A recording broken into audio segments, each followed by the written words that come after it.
On the night of June 2nd, 2011, the small, isolated town of Sangre De Cristo, Arizona, was wiped off the map in one of the most horrifying massacres in modern history.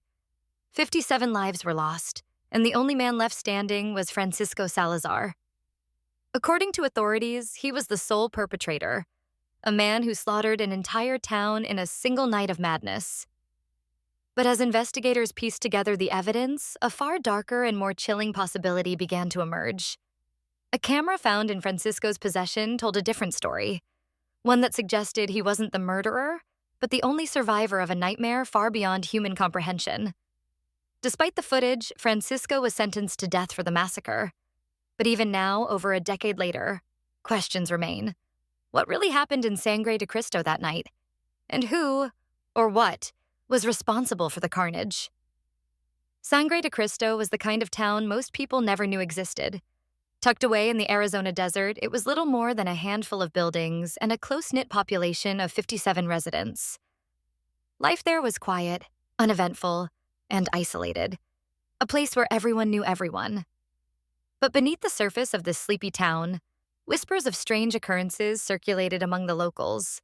Unexplained disappearances, sightings of shadowy figures in the desert, and strange symbols etched into rocks near the outskirts of town. Most dismissed it as superstition, nothing more than stories to pass the time in a lonely place. But these stories would take on a horrifying new meaning after June 2011. The massacre began sometime after sunset. At 9:02 p.m., the first 911 call came from the town's general store. The operator heard nothing but static and faint screams before the line went dead. Over the next hour, similar calls flooded the nearest dispatch center, but none provided any clarity. Police were dispatched to investigate, but by the time they arrived, Sangre de Cristo was silent. What they found defied explanation. Every single resident, men, women, and children, was dead. Their bodies were scattered throughout the town, mutilated beyond recognition. Blood coated the walls, the floors, even the ceilings of some buildings. The scene was so gruesome that investigators couldn't immediately determine the cause of death. Some bodies appeared to have been torn apart, while others looked as though they had been burned from the inside out. Amidst the carnage, one man was found alive, Francisco Salazar. He was discovered wandering along the main street, covered in blood from head to toe, clutching a handheld camera. According to police, Francisco was incoherent, muttering phrases that made no sense. "They're still here. It's not over. And don't let it out." Despite his obvious distress, Francisco was immediately taken into custody. Investigators believed they had their killer, a lone man who had snapped and killed everyone in a fit of rage. But Francisco's version of events told a different story. He claimed that he wasn't the murderer. He was the only survivor. The camera found in Francisco's possession became the key piece of evidence in the investigation.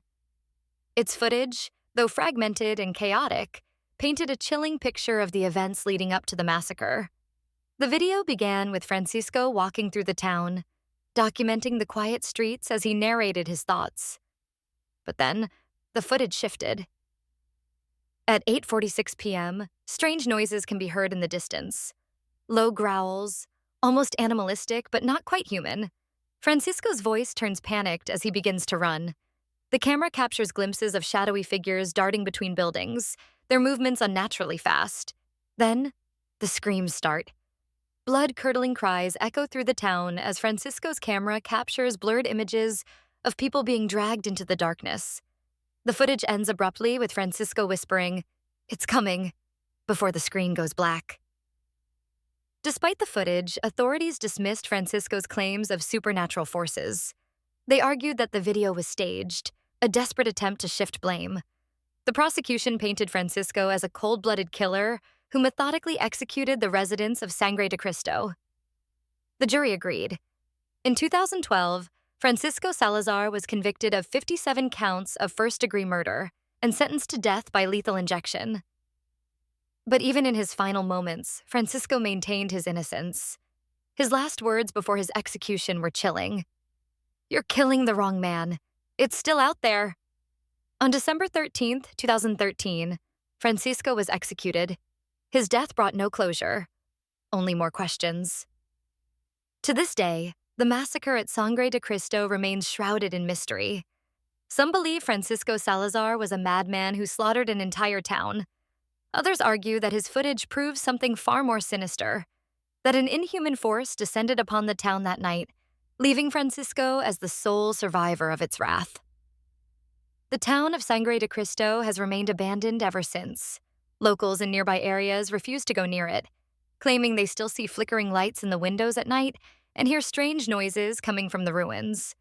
Whether or not Francisco was guilty, one thing is certain: something horrific happened in Sangre de Cristo, and the truth may never be uncovered. Do you believe Francisco Salazar was guilty? Or was he the victim of something beyond our understanding? Let us know your thoughts in the comments below. Don't forget to like and subscribe for more stories that uncover the darkest corners of humanity. Until next time, stay safe and beware of the shadows.